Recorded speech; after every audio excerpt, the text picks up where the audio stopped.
Hi kids, this is Grandma Terry, or Dama, depending on which grandkids you are. Tonight I'm going to read The Berenstain Bears in the Dark. Spooky. Being afraid of the dark doesn't just happen to you. It happens sometimes to little bears too. Here's how this page looks. They're in the library. Brother Bear, said Sister impatiently, are you going to take all day to pick your books? Sister and Brother Bear were at the Bear Country Library. Sister had already chosen her books and was waiting at the checkout desk. Hold your horses, said Brother. I'm looking for a good mystery. What's a mystery? A mystery is a story where there are parts about it you don't understand because they're spooky or there's a secret, something like that. And where as you go through the book, as you read the book, you find out at the end what the secret is. This is the next 2 pages.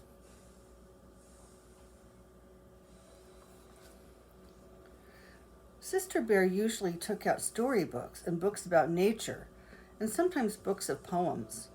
Brother liked those too, but lately he'd become interested in mysteries, especially spooky ones.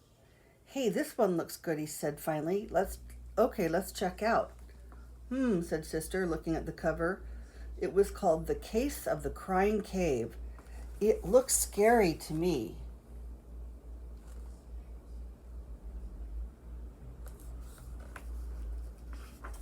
The next one looks like this. Next couple pages.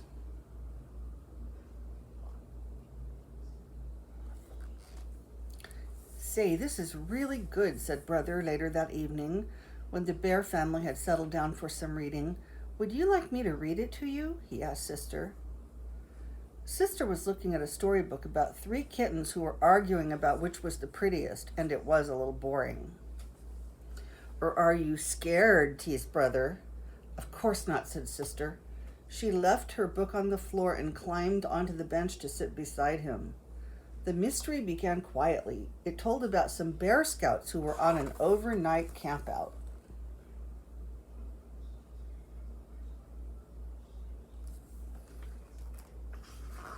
So the next couple of pages look like this. And this page is the story he's reading to her. When the scouts discovered a dark, secret cave, Brother's mystery began to get a little exciting. And when the cave began to cry and wail, it was anything but quiet. Ooh, cried the deep, dark, mysterious cave, read Brother with a lot of expression. Ooh. Stop, said Sister, putting her fingers on her ears. That's enough, and she went back to her storybook.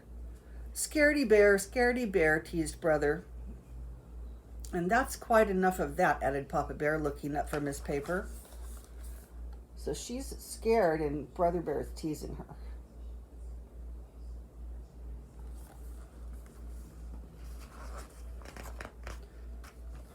Okay, here are the next 2 pages.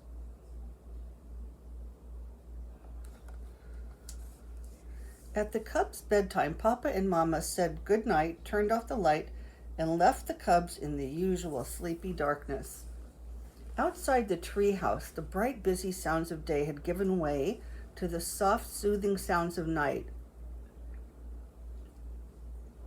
The quiet conversation of frogs and toads, the soft cry of the owl, the sigh of the night wind. And if you listened very hard, you could almost hear the softest sound of all, the sound of lightning bugs switching their lights on and off, on and off.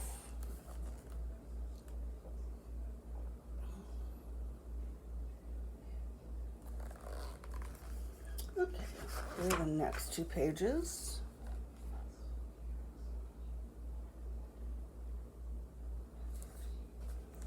But inside the treehouse, Sister Bear wasn't even beginning to fall asleep. That night, the dark didn't seem the least bit quiet and sleepy. In fact, it seemed like the spooky darkness of a scary cave. and the friendly old chest of drawers and funny clothes tree that Papa had made didn't seem so friendly and funny. They seemed more like cave creatures. And a creature is a living thing that can feel and think. So when Brother decided to tease her a little more by making a wailing noise, like ooh, a really spooky wailing noise, it gave her quite a scare. "Mama, Papa," she cried, "hurry, come quick." See, that Brother is making this sound, this ooh sound. And Sister's really afraid.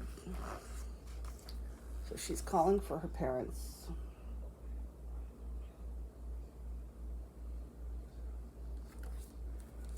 And come quickly they did. Papa rushed into the dark room and tripped over the clothes tree. Mama rushed in after Papa and tripped over him. In the commotion, Sister fell out of bed and landed on both of them. Then Brother, who had started it all with his spooky wail, turned on the light. What a mess. Sister, still scared, was holding on to Papa. Papa was holding on to the toe he had stubbed, and Mama was looking for the nightcap she had lost in the confusion. All three of them were pretty annoyed with Brother Bear. He started the whole problem. Okay, the next page looks like this.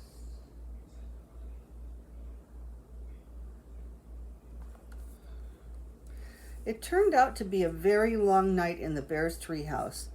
Papa and Mama tried to explain that there was nothing to be afraid of in the dark, except maybe running into a clothes tree and stubbing your toe. But it didn't do any good. Sister absolutely refused to go to sleep with the light off, and Brother positively insisted that he couldn't fall asleep with the light on.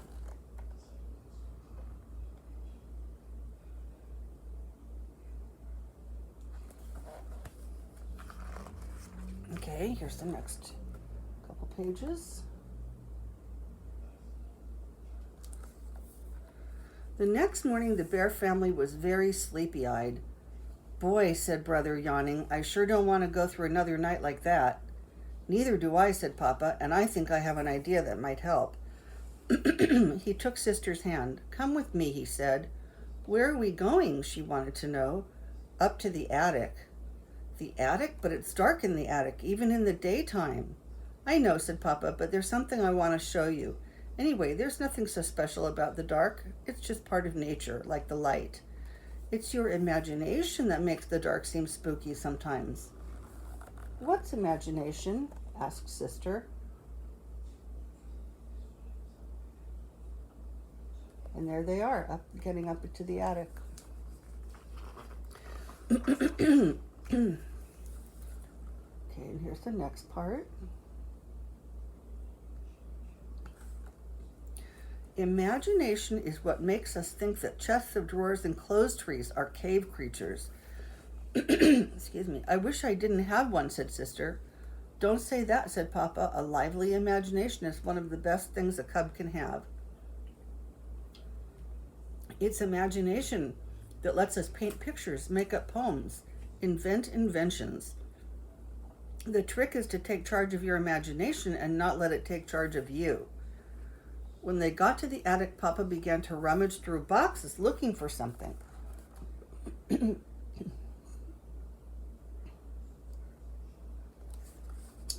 are the next two pages.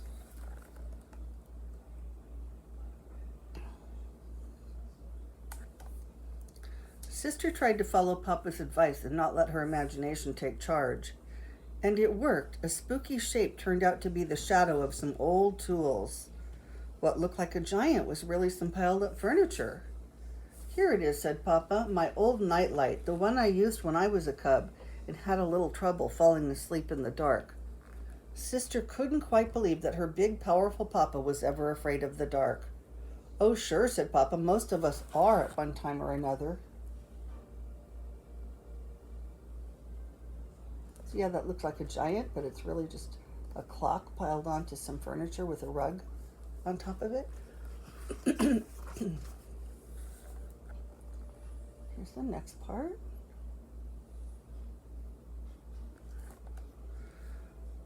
How about reading the rest of The Case of the Crying Cave? Sister asked Brother later that day. Are you sure you want me to? Sure, I want to see how it turns out, she insisted.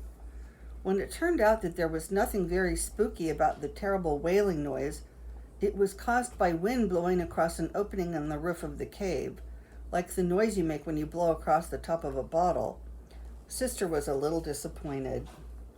See that woo? It's just the wind blowing across like a doorway in the roof of the cave, a hole in the roof of the cave. Here are the next 2 pages.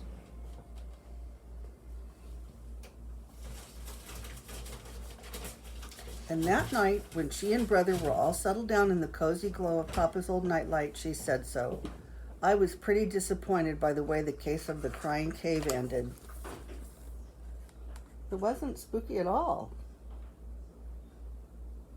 It seemed like it was going to be, but it turned out it wasn't. Okay, and then here's the next part.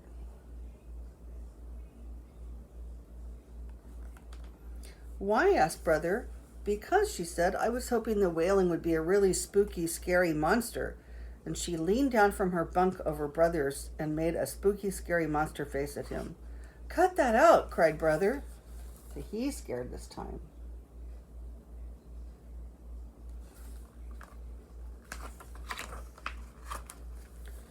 And then here's probably the last page.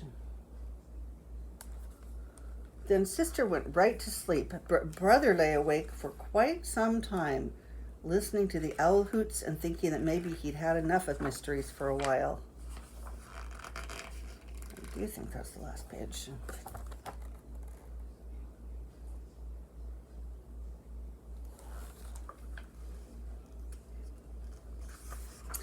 Thank you for listening. I'll talk to you next time. Bye.